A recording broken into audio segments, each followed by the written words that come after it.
Calculation is one of the most important and necessary techniques to master if you want to get better at chess.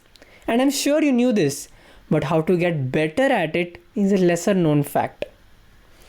I'm guessing that endgame is not the first word that comes to your mind when it comes to calculation, but composed positions, or endgame studies as they are most commonly known, are an essential part of the grandmaster training regime to improve calculation.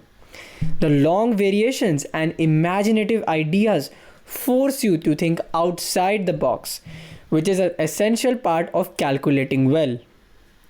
In today's video, we will be solving 5 endgame studies to test your skills and improve your calculation.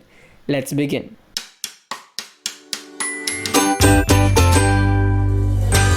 Hey guys, I'm Ishan, and in today's video, we are solving 5 endgame studies or composed positions to improve our calculation. Let's kick things off with a simple mate in 1. And here it is. It's white to play and mate in 1.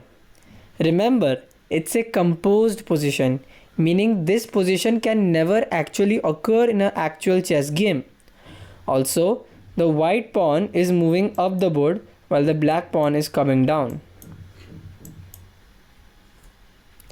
Pause the video and try to find the answer. Good luck, this might take a while. Well, I hope you found the answer. The correct move is queen to a3, checkmate. Now of course it was difficult because there are so many checks here, and let's try to look at a few of them. For example, if you were trying to promote the pawn, then you should have seen that this bishop is sneakily pinning your king.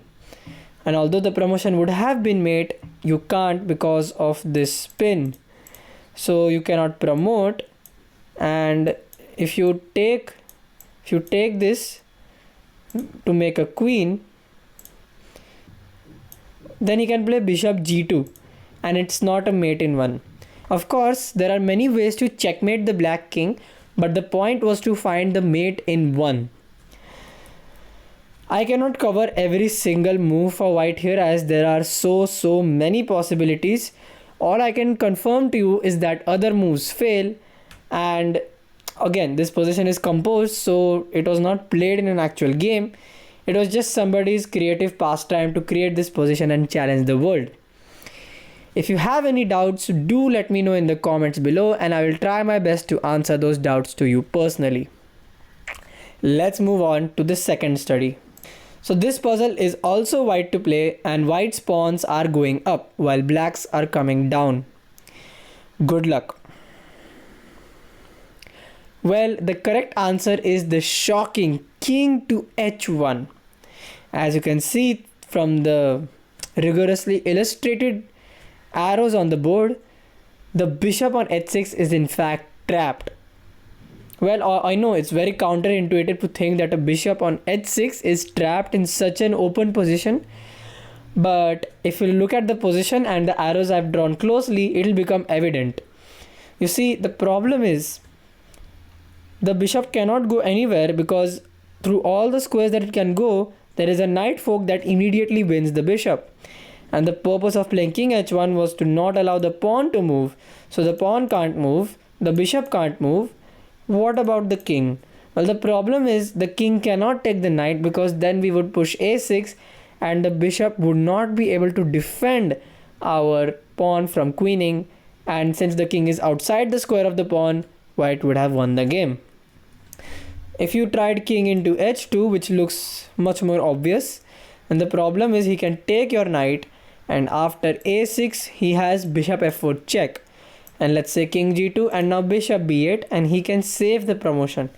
And after, let's say, he goes and captures your pawn, this is in fact a draw, as black will just maintain control of the f8 square, and whenever white decides to promote, black will capture it, and then you'll get your chess.com notification of draw due to insufficient material. So that doesn't work. The reason we played king h1 is not to allow him to move his pawn, as well as to not let him give a check on f4. If you tried something like f3, which is also a decent waiting move, the problem is the bishop can go to the only square where it isn't being forked, which is e3, and after, let's say, knight b3 check king b4, black wins the a5 pawn, and it is not exactly how we wanted it to be. So that is why we must keep the pawn on f2, which is stopping the bishop from coming to the crucial square e3, and play king h1, and let's say bishop c1, and now we have knight b3, and black loses their bishop and thereby loses the game. Well, I hope you enjoyed. Let's move on to the next study. Here is the third study, white to play and win. So this is relatively more simple, but I have decided to include one simple puzzle and make things easier for you guys so that you won't get demotivated. So here the answer is bishop h6 check. Whether he plays king g8 or king e8 doesn't matter, we'll still play g7.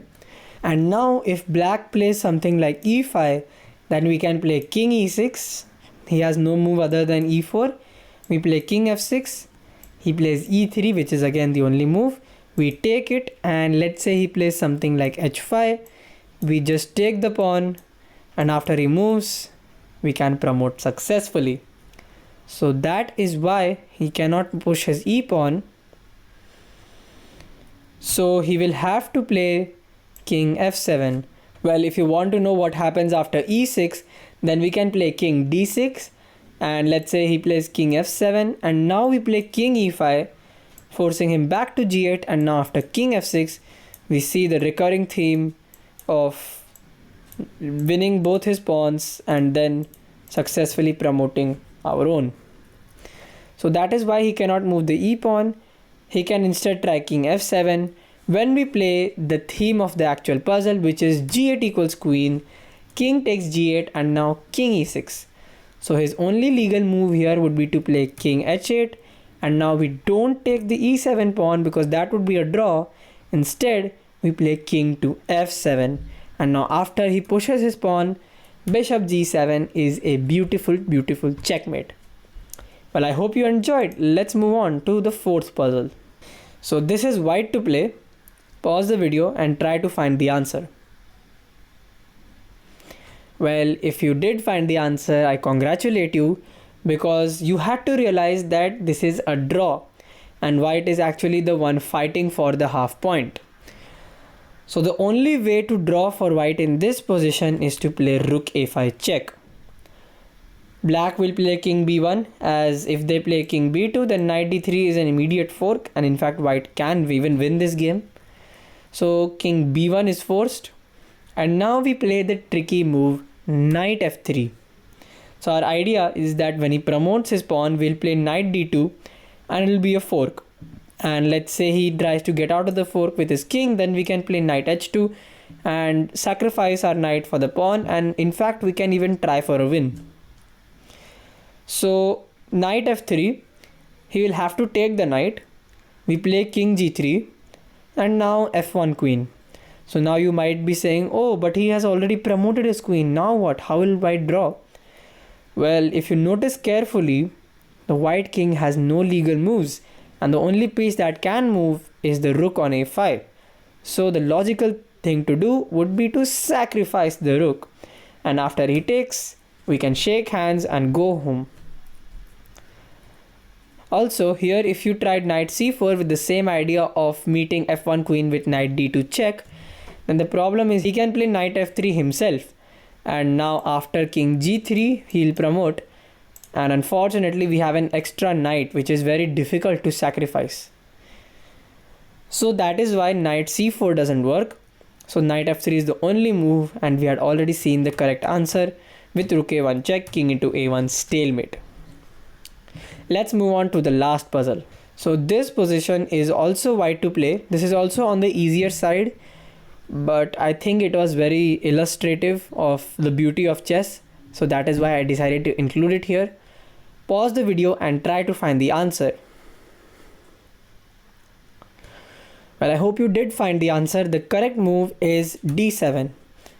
If you play a7, then the problem is after king b6, d7, king c7, Black has successfully managed to stop both our pawns, and after rook g7, maybe to try and promote on d8, black can play bishop b5 and capture both the pawns successfully, so that won't work. Instead, we have to play d7, when after rook d2, which is forced, we play a7. Again, now here bishop f3 is forced, and now we play rook g5 check. Maybe he'll go king b6 in order to go to c7 and stop the d7 pawn. But here is where the beauty of the position comes in. We play the shocking move rook to d5, sacrificing the rook yet again. And the point is that since the bishop on f3 and the rook on d2 both are long range pieces, any of them capturing on d5 would lead to one of the pawns promoting. For example, if you took with the bishop, then d8 queen is a check and white would win. If you took with the rook, then a8 queen is a promotion, and in fact I think d8 queen will also follow, so this is completely lost. And do notice the pawn on h7 is preventing the rook h5 check followed by winning the queen, since there is a pawn on h7. So that is why in studies usually every piece is playing some part. That is also a really nice plus point of solving studies, because usually in chess when we play games we don't focus on some of the pieces and focus only on one area of the board. But when we solve studies, we have to focus on each and every piece and what its purpose is. That is why these studies are so instructive and very important to study. Well, that's it for today, friends. Please make sure to like and subscribe if you haven't already.